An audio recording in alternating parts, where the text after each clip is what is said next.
à tous et à toutes, bienvenue sur Free Matin, très heureuse de vous retrouver pour votre émission matinale de ce vendredi 15 février de l'an 2019. Kader Achirou, bonjour.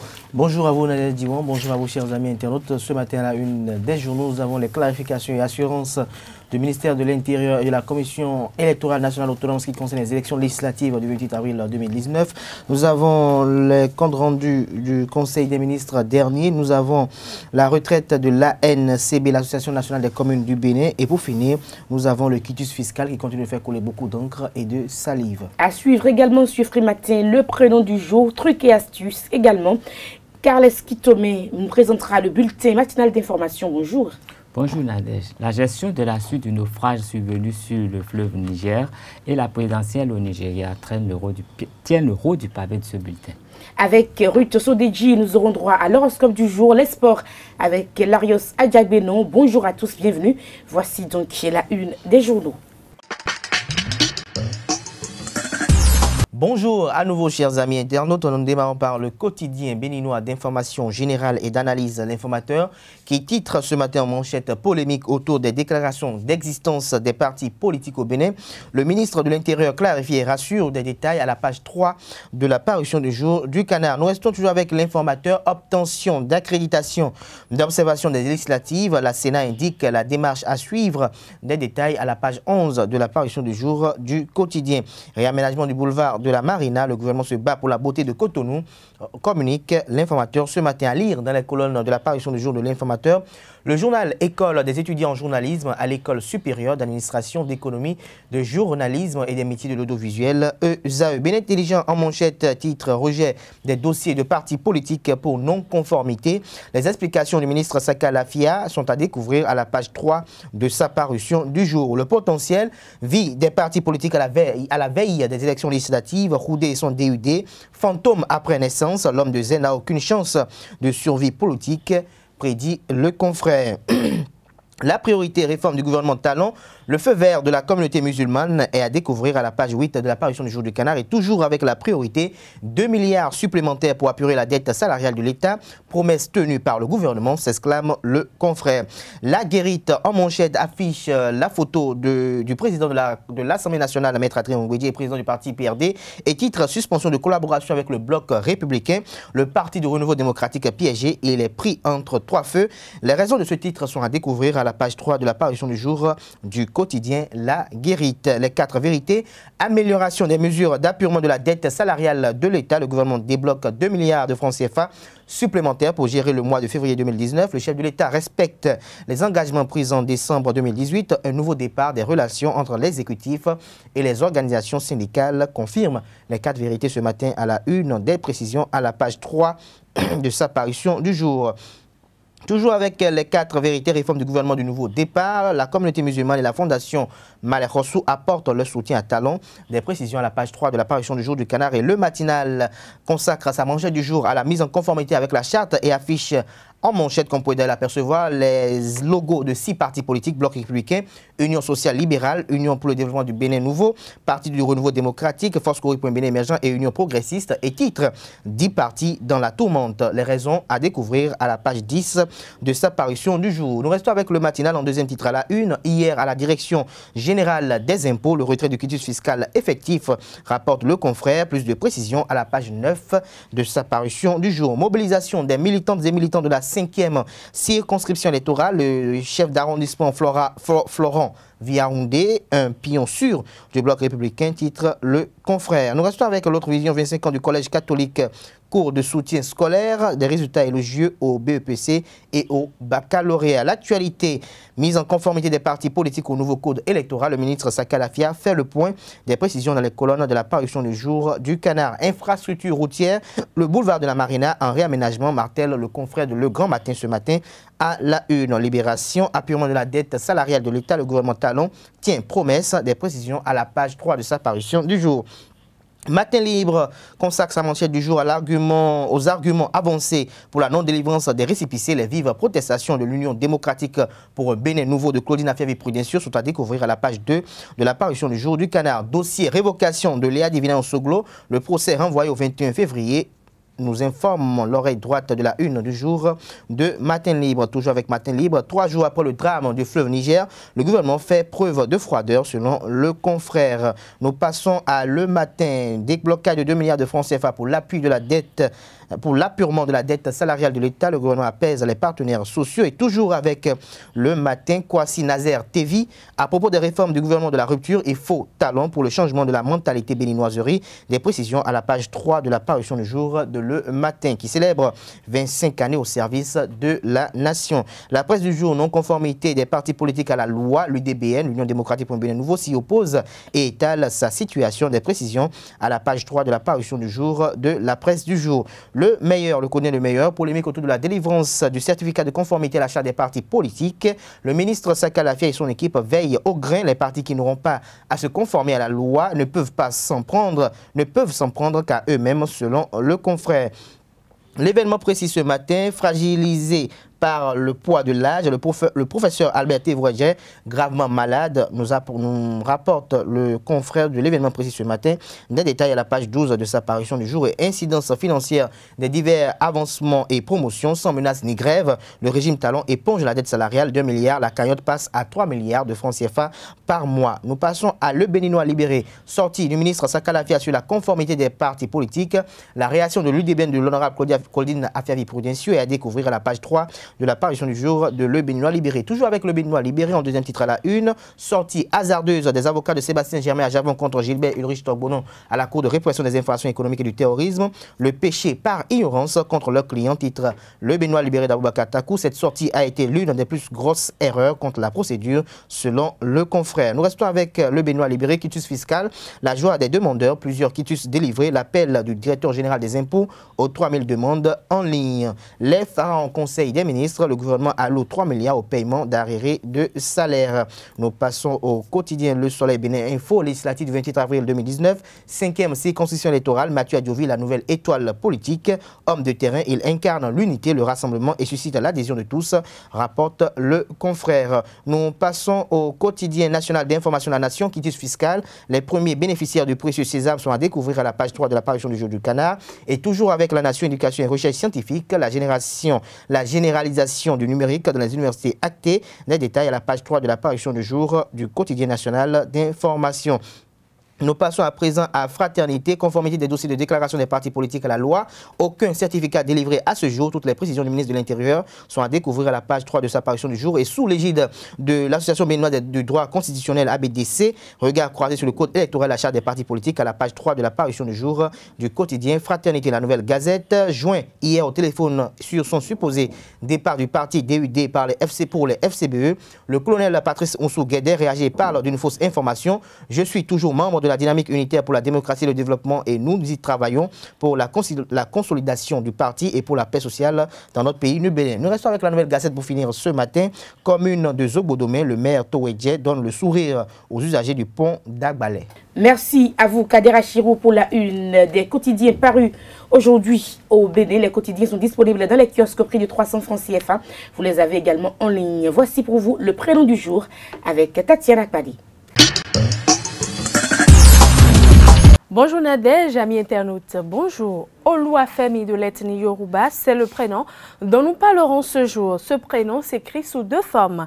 Vous pouvez l'écrire avec les lettres O, L, O, U, W, A, F, E accent grave, M, I, ou encore avec les lettres O, L, U, W, A, F, E accent grave, M, I. Il veut tout simplement dire chéri de Dieu. Oluwa, si vous ne le savez pas, signifie Dieu. Et Femi, chéri ou amour. Ce prénom est donné à un enfant considéré comme un couvert de bénédiction par Dieu. Mesdames et messieurs, merci pour votre attention. Retour plateau, nous passons au bulletin matinal d'information avec Carles Kitomé. Chers amis internautes, bonjour et bienvenue au bulletin d'information de ce 15 février 2019. Suite au naufrage survenu le mercredi 13 février sur le fleuve Niger, ayant occasionné la disparition d'une cinquantaine de personnes, les autorités locales sont montées au créneau. Il ressort de leur déclaration qu'il y a eu 64 rescapés qui sont tous rentrés chez eux sains et saufs. Du renfort est déjà venu de Cotonou pour aider à leur prise en charge intégrale. La Haute Autorité de l'audiovisuel et de la communication HAC a rendu public dans la journée d'hier une décision du 24 janvier 2019 qui réglemente les activités des médias dans la perspective des législatives du 28 avril prochain.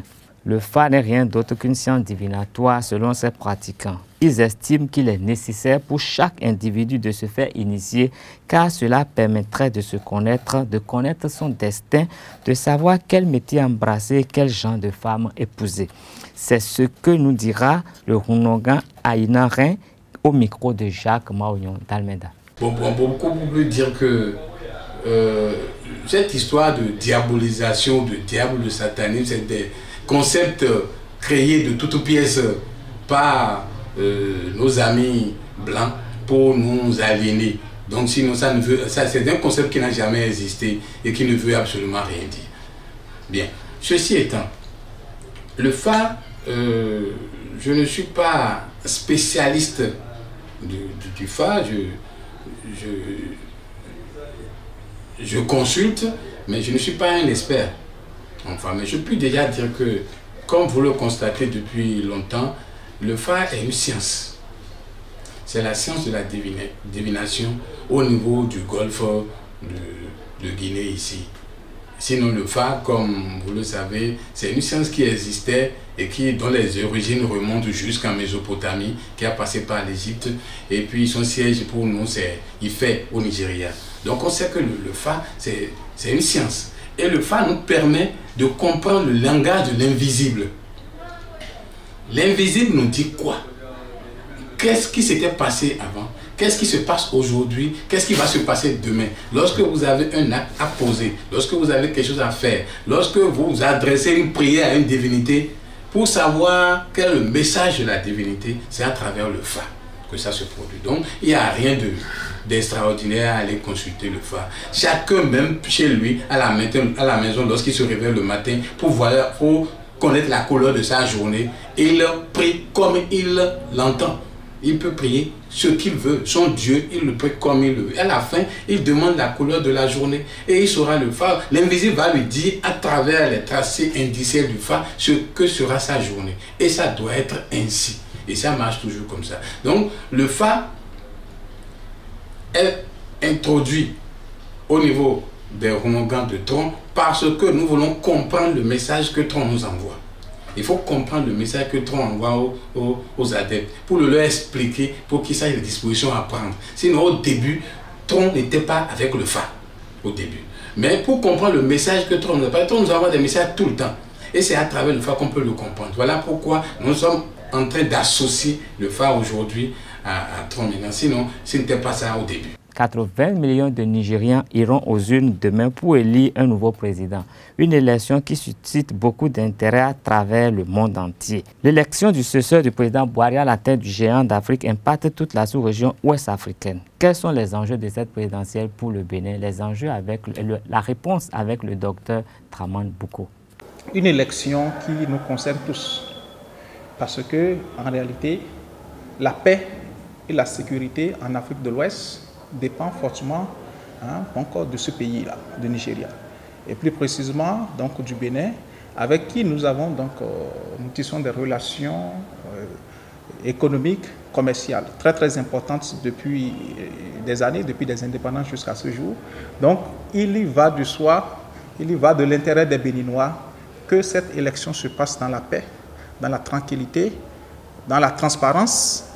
Parce que, en réalité, sans stabilité, sans paix et sécurité, on ne peut pas parler de développement et de prospérité économique. Si le Nigeria n'est pas stable, si les élections sont brouillées au Nigeria, forcément, cela va jouer sur la stabilité sociale, sur la stabilité économique du Bénin. Il n'y a rien à faire. Donc, nous avons intérêt à nous associer, et je suis sûr que ce pays pétri d'expérience, parce que je sais le président sortant qui incarne la sagesse, hein, donc, non seulement au niveau donc, de ses pairs en Afrique de l'Ouest, mais également au niveau du continent africain, qui est inquiet par rapport donc, à l'avenir, qui est soucieux par rapport à l'avenir du Nigeria. Je suis sûr qu'il fera tout pour organiser les élections paisibles et transparentes. Alors, donc, l'enjeu, là où je ne suis pas trop inquiet, ce qui fait que je ne suis pas trop inquiet par rapport aux élections qui auront lieu le samedi prochain au Nigeria, c'est par rapport aux candidats. Vous voyez, de par le passé, nous avons 80 millions d'inscrits, donc de 80 millions d'électeurs qui iront aux élections le samedi prochain, et environ 70 candidats. Alors, les favoris, nous les connaissons. Donc, nous avons Atiku Abubakar, qui vient donc du parti de Olusegun Obasanjo, donc du parti PDP, People Democratic Party, et donc le président sortant, Buhari, qui est aussi donc, un candidat donc, très influent aussi donc, dans le Nigeria. Alors là, ce qui fait que moi, je ne suis pas inquiet par rapport à la transparence et à la tranquillité donc, des élections. Les deux challengers, les deux favoris de ces élections-là, sur les 70, nous avons le président sortant Buhari et son challenger Atiku Abubakar, qui sont tous nordistes, musulmans, vous voyez, même ethnie, le Hausa. Bref, ce qui fait en réalité, d'une manière ou d'une autre, qu'on le veuille ou pas, on pourrait dire que c'est le Nord qui gagne. C'est le Nord qui gagne, parce que nous savons l'influence ethnique et religieuse qu'il y a souvent lors des élections en Afrique, pas seulement au Nigeria, mais en Afrique. Non, il est du Nord, il est du Sud, etc. Il est un musulman, c'est un nordiste. Ce problème ne se pose plus actuellement par rapport à ces élections. C'est ça en réalité qui fait que moi je suis rassuré que ces élections se passeront donc dans la paix et la tranquillité. Toujours au sujet des élections au Nigeria, le président Mahamadou Buhari et Atiku Abubakar sont les favoris de cette présidentielle, comme le souligne Marcel Fondji dans son commentaire. Les Nigérians sont appelés aux urnes samedi prochain pour désigner leur nouveau président. Plus de 60 candidats sont en lice pour la présidentielle du 16 février au Nigeria. Et pourtant, malgré cette pléthore prétendant au pouvoir, la course au poste suprême n'a que deux réels concurrents. Il s'agit du chef d'État sortant Muhammadu Buhari et son opposant Atiku Abubakar, qui rivalisent de promesses pour redresser l'économie du pays. Le président sortant Muhammadu Buhari enchaîne les rassemblements politiques depuis la mi-janvier face à son adversaire, l'homme d'affaires et ancien vice-président Atiku Abubakar. Suffisamment riche pour financer des campagnes dans les 36 États que compte le pays, il rivalise de slogans et rassemble des milliers de supporters lors des géants meetings. Afin d'avoir de bons arguments à faire valoir pour convaincre leurs militants, de nombreux meetings sont organisés de part et d'autre. Et celui en date de ce mardi à Port-à-Carout a engendré plusieurs pertes en vies humaines lors d'une bousculade à la fin d'un meeting du président sortant, Muhammadu Buhari, dans le sud-est du Nigeria. Selon certaines indiscrétions, le président Muhammadu Buhari est de plus en plus critiqué pour sa gestion de l'économie du pays. Ses promesses de redressement de l'économie, en grave récession depuis le début de son mandat, n'ont pas porté leurs fruits. La pauvreté augmente également et certaines régions sont en proie à l'insécurité. D'autres ajoutent qu'il n'a pas tenu ses promesses électorales. Tant de facteurs qui tentent à pencher la balance du côté de son concurrent Atiku Abubakar. Ce dernier, quant à lui, est aussi un visage connu depuis longtemps dans la sphère politique nigériane. L'homme d'affaires multimillionnaire, parti des soupçons de corruption qui planent sur sa carrière et lui ont valu en 2007 de figurer sur la liste des 135 hommes inadaptés à tenir un mandat en raison de leur corruption. Ainsi, pour les électeurs, il ne représente pas une alternative très crédible. Qui des deux bababs arrivera à prendre les rênes de la présidence après les élections législatives? Rendez-vous donc le samedi prochain. Rentré au Sénégal la semaine dernière, le chef de l'État Abdoulaye Wade a appelé à empêcher l'élection du 24 février qui, selon lui, est verrouillée pour assurer la réélection de Macky Sall. Abdoulaye Wade a de nouveau appelé mercredi à s'attaquer au bureau de vote et à brûler le matériel électoral. Le Bénin est une république qui marche et a réagi jeudi le ministre de l'Intérieur Ali Ngoï Ndiaye. Le pays a l'habitude d'organiser des élections, a-t-il rappelé, en finissant par dire qu'au Sénégal, on ne peut pas et on ne peut plus truquer les élections. Ce sera tout pour ce bulletin. Merci de rester fidèle au programme de Zawe TV. Le débat sur Free Matin, nous parlons des événements Miss qui s'organisent tout le temps au Bénin. Nous avons Miss Vierge, nous avons plusieurs éditions de Miss. Nous avons même, bref, je ne vais pas dire, Carles Kitome. Oui, ben, tout pour à le fait. D'accessibilité, je ne vais pas citer le nom des Miss ici. Oui, ben, le phénomène de distinction des femmes a commencé à prendre de l'ampleur dans notre société. C'est vrai que ce n'étaient pas des pratiques de notre culture, mais en essayant de copier ce qui se fait ailleurs et surtout en regardant ce qui se passe sur les chaînes étrangères, des Béninois ont pris l'initiative d'organiser des élections de femmes qui sont appelées Miss, qui est d'abord un terme anglais, qui vient de l'anglais, donc après tout a été francisé.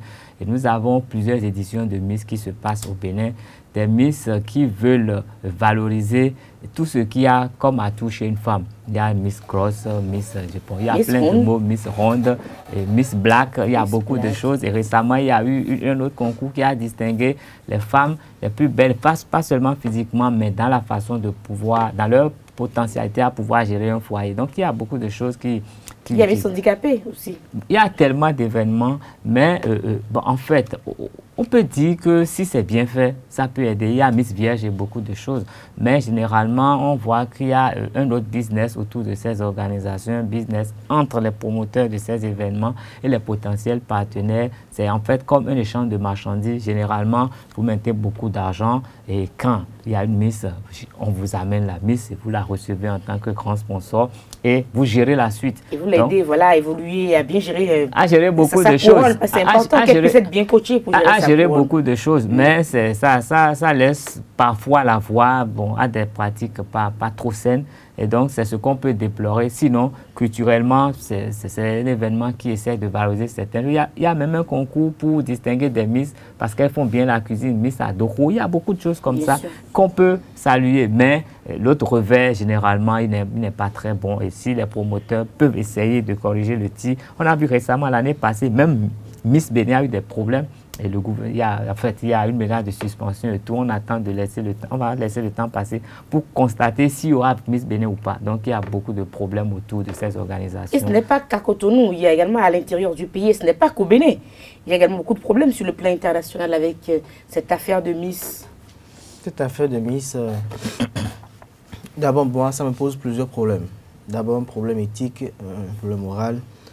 Et de mon point de vue relatif, à mon obédience religieuse, je crois qu'on ne devait pas promouvoir cela.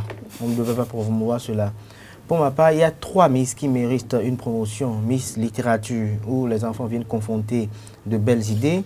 Miss, qui est relatif à Miss Adoro, comme l'a dit Carles Kitome, pour voir qui s'est préparé mieux que qui. Pour vous faire rassurer voilà. Votre cuisine sera bien assurée. Vous voyez comment les hommes ils sont gonflés? Non, c'est pas ça. Et la 3e élection de Miss, c'est là où on vient non pas pour voir ce que les femmes font, mais pour voir véritablement, pour mettre en valeur des modèles, des couturiers et autres. Mais ce que nous constatons avec beaucoup de désolation aujourd'hui au Bénin, c'est que de part et d'autre naissent des élections Miss. C'est devenu un véritable business pour les promoteurs qui s'arrangent avec des soi-disant sponsors vicieux et pervers qui essaient de mettre de l'argent dedans, comme l'a décrit un peu Carles Kitome, et à la finalité, eux, ils essaient peut-être d'avoir la même mise, peut-être sur les 10 premières lauréates, ou peut-être sur les 3 premières dauphines. Je crois que le problème perdure. Et c'est devenu en fait une mafia. Et le gouvernement du président Patrice Talon l'a compris avec l'élection Miss Bénin, avec tous les enjeux qui y concourent, les pressions que reçoivent ces pauvres filles parce qu'on leur a vanté le fait d'avoir peut-être une moto ou bien une voiture. Je parle même de cette question de moto. Je me rappelle d'une élection Miss dont je ne veux peut-être pas dire le nom ici, où on demande aux filles que dans les critères d'éligibilité, on les exige de vendre des tickets. Mais quand vous comptabilisez le coût des tickets qui sont vendus, ça dépasse déjà en fait la moto qu'elle doit recevoir. Ce qui veut dire qu'en quelque sorte, on leur demande d'aller chercher de l'argent pour venir prendre une moto en fait. Donc je crois que c'est une question d'exploitation et à la finalité, il n'y a pas véritablement un caractère caritatif qui est dans ce truc, mais purement commercial avec des objectifs inavoués. J'espère qu'avec le temps, il faut décourager cela parce que vous constatez l'engouement qu'il y a au niveau des autres caractères Miss ou quand on parle de Miss Ronde, c'est Dieu qui donne la beauté. Vous savez, on ne peut pas tous être beau. on ne peut pas tous être laids. Vous voyez un peu. Encore que c'est pas l'argent qui rend riche également. Nous voyons des gens qui sont hyper nantis, mais qui sont d'une laideur incroyable. Donc, pour ma part, c'est Dieu qui donne. C'est Dieu qui vous dote de cette beauté. Et estimer que quelqu'un est beau et que l'autre est vilain, je crois que ce serait insulter ou bien porter entrave à l'art divin. Et pour moi, ça pose un véritable problème. Mais vous voyez l'engouement qu'on a au niveau de ces élections Miss, que ce soit Miss beauté ronde, Miss Miss Lolo, on a eu Miss Lolo. Voilà. Il n'y a plus de Lolo dans le pays. Non, les Lolos sont tombés aujourd'hui, puisque quand ils ont vu que les Lolos sont tombés. Alors qu'au niveau de Miss Littérature, il y en a beaucoup d'ailleurs. Quelques-uns aujourd'hui. Il y a plusieurs élections de Miss qui sont quand même vraiment conceptuelles. Il n'y a pas que ces trois-là. Il y a Miss Plage aussi. Le terreau dans lequel ils vont puiser la jeune fille. Là, ils vont puiser la jeune fille. Le terreau continue de bien fonctionner. Et le circuit, c'est un circuit en fait. Le circuit marche bien. En fait, c'est pas pour dire que Miss, organiser Miss n'est pas bien, évidemment. C'est pas pour dire sur ce plateau. On dit que c'est bien, mais il faut peut-être bien à des formules assez intéressantes. C'est là où parfois je peux dire que je peux approuver le leadership du promoteur du groupe ESAE, qui tout le temps est toujours resté derrière une initiative comme Miss Littérature. Moi, j'ai été à plusieurs reprises à cette élection, mais vous voyez, il y a peu de personnes, quelques rares personnes qui sont là. Alors que quand vous écoutez ces enfants, vous parlez la langue de Molière, vous avez envie de jouir dans cette salle. Mais quand vous allez dans les autres endroits, parce que ces filles-là ne viennent pas là pour danser, parce qu'elles ne viennent pas là pour tourner les rondeurs, parce qu'elles ne viennent pas là pour bouger les lolos, vous voyez que les hommes n'y viennent pas, les hommes politiques n'y attachent pas un grand prix. Mais quand ce sont les activités... Oui, parce que généralement, ils ne sont pas obligés. Ce sont eux. Je crois que si on est élu du peuple et qu'on veut promouvoir le développement du pays, je crois que le développement du pays passe pas les Miss. Non. Ils peuvent avoir le plaisir ailleurs. Vous leur permettez d'avoir le plaisir ailleurs, n'est-ce pas? Mais qu'ils enlèvent le titre de député quand ils veulent parler de ces éléments. Parce que s'ils portent le titre de député, j'espère. Je pense qu'ils sont libres de rester avec qui ils veulent. Si le monsieur, on s'en fout qu'il soit député ou pas, même s'il aime bien voir une belle fille, c'est son droit le plus absolu. Laissez-le aller regarder Miss Béné. Non, pas Miss Béné. C'est normal. Mais s'il a du plaisir à voir les lolos, c'est un humain. Laissez-le aller voir les lolos. C'est comme lui, il a bien droit à une vie privée. S'il veut le bonheur de ce pays, c'est d'aller voir ces jeunes filles. Après le bonheur du pays, il y a également le plaisir personnel qu'on doit s'offrir. Après le plaisir, après le développement du pays. Nous, on va en reportage pour faire les Miss Lolo. Mais il y a d'autres personnes. Et quand on finit, on dit, madame, vous venez d'être élue Miss, qu'est-ce que vous en pensez, vos impressions et autres. Et vous voyez les cartons. Il y a d'autres personnes qui s'occupent du développement du pays. On a beaucoup de ministères qui peuvent s'occuper des mais elles sont belles. Elles sont venues pour montrer leur beauté. Voilà, ok, d'accord. Bien sûr. Donc si vous avez celles qui sont intelligentes sont allées à Miss Littérature. Celles qui veulent parler la langue de Molière. Il faut promouvoir cette initiative. Si elle est belle, même si elle vient du village et qu'elle est belle, moi je suis d'accord qu'on la promeut. Compétente. C'est ça qui est très important, la compétence. Parce que les jeunes filles aujourd'hui, dans leur tête, on aura la compétence, on aura la beauté, on aura le plaisir. C'est tout à fait normal. De beau lolo, on va utiliser des produits pour que les rondeurs sortent. C'est un autre débat. C'est un autre débat. Il n'y a que comme ça qu'on puisse gagner la vie. Alors que d'autres peut-être étaient un peu chiffonnés, se sont concentrés dans leur livre parce qu'elles savent que l'avenir appartient à ces femmes-là qui veulent être assurantes. Mais elles ont bien le droit d'être comme ça. Elles ont bien le droit d'être comme ça. Je crois que j'accepte la diversité, mais je refuse le deux poids deux mesures. Le fait qu'il y a un véritable engouement au niveau du folklore, au niveau... Mais allez soutenir Miss Littérature, Kadera Chirou. Vous pouvez être sponsor officiel de Miss Littérature. Non, on vous enlève pas ce droit-là. Mais on peut s'amuser, mais je dis, à l'heure actuelle... Les Miss Littéraires sont également belles. Où le niveau des étudiants, des apprenants dans les écoles et un peu partout est assez bas et inquiétant, je crois qu'il faut promouvoir une initiative pareille plutôt que de rester là à aller voir les lolos et rester là. Vous les voyez. Ils sont libres. Comme vous aussi d'ailleurs, vous avez bien regardé les bonnes choses. Ça, je vous connais très bien. Vous êtes libre de regarder parce que vous avez un reportage, vous allez à Miss Littérature. Vous n'avez jamais payé pour entrer dedans. Vous êtes libre de soutenir ce que vous voulez. Tout ce qu'on pourrait dire, c'est d'inviter les organisateurs à faire preuve de bonne moralité quand ils ont les filles d'autrui à leur charge. C'est tout ce qu'on peut leur demander. Pour le reste, pas frauder aussi. Non, pour le reste, ils ont des concepts qu'ils développent, ils y croient. On ne peut pas leur enlever ça. Et s'il y a des gens qui croient en eux et qui veulent soutenir, basta. Mais le reste, que ce ne soit pas un commerce, que ce ne soit pas du prosélytisme simplement. C'est tout ça, ce qu'on peut déplorer. Et le déplore. reste, je crois que l'État central est dans ses droits pour mettre de l'ordre dans tout ce qui semblerait... Les belles choses. Maintenant, il parle de Miss Littérature. Parce que vous envoyez un reportage. même dans Miss Littérature, il y a des filles qui pourraient être Miss Bénin. On lui aurait dit le ticket coûte 10 000 francs pour aller à Miss Littérature pour soutenir. Mais attendez, on vous aurait dit que c'est 10 000 francs le ticket pour soutenir la Miss Littérature que vous n'irez jamais. J'irai. C'est gratuit. On vous envoie un reportage. L'année prochaine, soutenez déjà Carmen Tourdono avec 10 000 francs. On va lancer une pétition. Tout à fait. Vous allez soutenir 10 000 francs x 3. D'accord, on prend le pari ici. Oui, vous pouvez faire c'est pour bientôt la Miss Littérature. On va prélever à la source. C'est le comptable et le DAF sont à l'écoute. Merci à vous. C'est deux noms qui font peur. Qui font peur à tout le monde sur ce plateau. Merci à vous, Kader Achiro, Kales Kitome. C'était pour quand même détendre un tout petit peu l'atmosphère. On est vendredi, on ne se prend pas la tête sur Free Matin. Nous passons au sport. Les sports sur Free Matin, Larios Adjagbenon, bonjour. Oui, bonjour. Il sera essentiellement question ce matin des rendez-vous du week-end. Nous commençons par la Ligue 1 de football du Bénin, 16e journée qui démarre cet après-midi à René-Pleven avec le duel des mal classés entre l'AS Police du 9e et Soleil FC du 18e. Demain samedi, l'association sportive Oussoussaka de Porte-Novo reçoit les Panthères de Djougou à Charles de Gaulle. Et il faut dire également que l'ASPAC et l'UPI ONM vont se retrouver. Les deux formations ont limogé en début de semaine leurs entraîneurs. Et il faut dire que Luc René Messan a déjà pris place sur le banc des portuaires. Et toujours demain samedi à Dangbo, l'association sportive de la vallée Omnisport 4e reçoit Tonnerre de Boycon 5e. Il faut dire que c'est une affiche alléchante. Et Béké 3e fera face à Dynamo d'Abomey 10e au stade Bioguera de Bembereke. Dimanche, Esaü FC 15e, premier relégable actuellement, fera face à la jeunesse athlétique de Cotonou, Jacques 17e, à René-Pleven à 14h. Et en seconde heure, Énergie FC de la SB2E 13e joue la jeunesse sportive de Koubé, 2e au classement. Il faut dire simplement que la jeunesse sportive de Koubé qui a remporté 2 de ses derniers matchs à René-Pleven va tout faire pour faire la passe de 3. Et il faut dire, les images, les buts, les belles actions, les faits de jeu, les insolites, vous aurez à partir de lundi prochain dans nos différentes émissions. Merci à vous.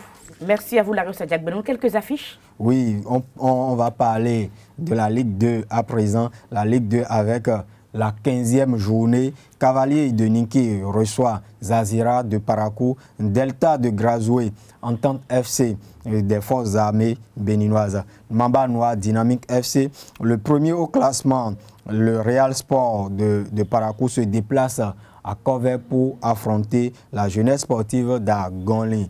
Et Espoir de Savalou joue Dadje FC d'Aplahoui. On va finir avec le rappel des affiches des deux derniers matchs de la CAN U20 Niger 2019. Le match de classement va opposer demain samedi le Nigeria à l'Afrique du Sud et le dimanche, la grande finale mettra aux prises Sénégal avec le Mali. Les deux pays n'ont jamais remporté la compétition, donc c'est l'occasion pour l'un d'entre eux d'inscrire son nom au palmarès de cette compétition de jeunes de la Confédération africaine de football. Merci à vous, Larios Adjagbenon. Nous passons à présent à Trucs et Astuces. Bonjour Nadège, bonjour chers amis internautes. Consommer de l'avocat c'est bien, mais en faire un allié beauté c'est encore mieux. Et ce que je vous propose aujourd'hui, c'est de faire un masque spécial peau de bébé à base d'avocat pour le visage. Pour notre recette, mélangez une moitié d'avocat très mûr avec une cuillère à café de miel. Laissez cette moussure poser sur votre visage pendant 10 minutes avant de rincer. Si vous avez une peau sujette à des imperfections, essayez plutôt de mélanger une cuillère de yaourt nature avec votre recette. L'acide lactique aidera à tuer les bactéries. Merci pour votre attention. On se retrouve prochainement pour un autre numéro de Trucs et Astuces. Ruth Todedji est déjà là pour nous présenter l'horoscope du jour. Ne soyez pas comme les renards de La Fontaine qui dédaignent les raisins à leur portée. Et oui, ils ont trouvé, dit-il, et bon pour les Goudia. Amis internautes, bonjour. Bienvenue sur l'espace astrologique de Frimatin. Chez les amis Bélier, vous vous épanouirez dans le travail d'équipe qui vous donne une plus grande confiance en vous-même. Mais méfiez-vous de votre essai d'humilité qui vous condamnerait et demeurerez toujours dans l'ombre. Chez les amis Taureaux, il n'est pas possible que la chance vous sourie dans le domaine professionnel à condition d'accepter des transformations peut-être désagréables inutilement, mais qui se révéleront fructueuses dans un avenir proche.